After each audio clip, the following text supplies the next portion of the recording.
नमस्कार, मी पंजाब डक. आज आहे इंग्रजी वर्ष सुरू झालं आहे 1 जानेवारी 2025.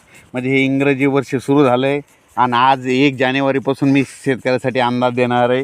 राज्यातल्या शेतकऱ्याला सांगू इच्छितो की राज्यामध्ये म्हणजे उद्यापर्यंत धुई राहणार आहे, म्हणून हा अंदाज लक्षात द्यायचा. पण राज्यातल्या शेतकऱ्याला सांगतो की आता 10 दिवस तीव्र थंडीची लाट येणार आहे, म्हणून हा अंदाज लक्षात द्यायचा. म्हणजे मागं जशी थंडी आली होती तशी आता राज्यात थंडीचं वातावरण तयार होणार आहे, म्हणून हा अंदाज लक्षात द्यायचा. राज्यातल्या सर्व शेतकऱ्याला सांगू इच्छितो की तुम्ही काय करा, चणा असेल तर त्याला बुरशीनाशकाची फवारणी करा. उन्हाळी कांदा लागवड करायची असले तर ती सुरू करा. कांदे काढणं चालू करायचे असेल काढा. कारण की राज्यामध्ये आता काही पाऊस येणार नाही. तुरी देखील आता काय करा, या 10 दिवसापर्यंत काढून घ्या. सध्या काही 10 दिवस काही आता पाऊस येणार नाही, त्याच्यामुळे काही चिंता करायची गरज नाही.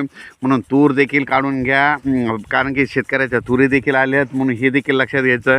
आणि राज्यातल्या सर्व शेतकऱ्याला सांगू इच्छितो की राज्यामध्ये आता 10 जानेवारीपर्यंत हवामान कोरडं राहणार आहे, थंडी राहणार आहे, चांगली थंडी वाढत जाणार. उद्यापासून आणखीन थंडी वाढत जाणार आहे.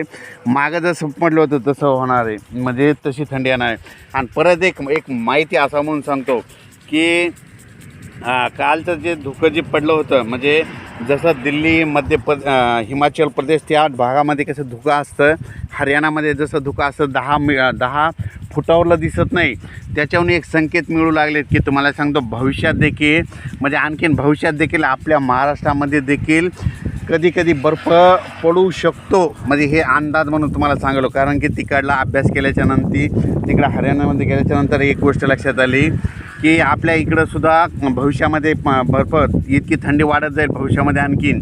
म्हणजे यावर्षी नाही तर आणखीन 2-3 वर्षानंतर, म्हणजे हे तापमान वाढल्यामुळं, ग्लोबलच्या वॉर्मिंगमुळं, म्हणून भविष्यात देखील आपल्या इकडं तरी म्हणजे या एखादं पीक असलं तर त्याच्यावर दवबिंदू बर्फाचा दवबिंदू तयार होणार. म्हणजे एक माहीत असं म्हणून सांगितलं. म्हणजे निपाड झालं, त्याच्यानंतर महाबळेश्वर झालं, या ठिकाणी भविष्यामध्ये बर्फाचा अशी एक लेअर येऊ शकते, म्हणजे थर येऊ शकतो भविष्यामध्ये. हे एक माहीत असं म्हणून सांगतो. पण राज्यात मात्र 10 जानेवारीपर्यंत हवामान कोरडं राहणार आहे. शेतकऱ्यांनी फवारण्या करून घ्या, तूर काढून घ्या, मका काढायची तर काढून घ्या. पाऊस काय येणार नाही, कांदा लागवड सुरू करा. अचानक वातावरण बदल झालं तर लगेच उद्या 2 जानेवारीला एक मेसेज देणार आहे. आणि हे पाहू शकता आपला अचानक आहे, त्याला पाणी चालू आहे. म्हणजे फुलांमधून घाट्यात रूपांतर होत आहे, म्हणून हे देखील पाणी चालू आहे. धन्यवाद.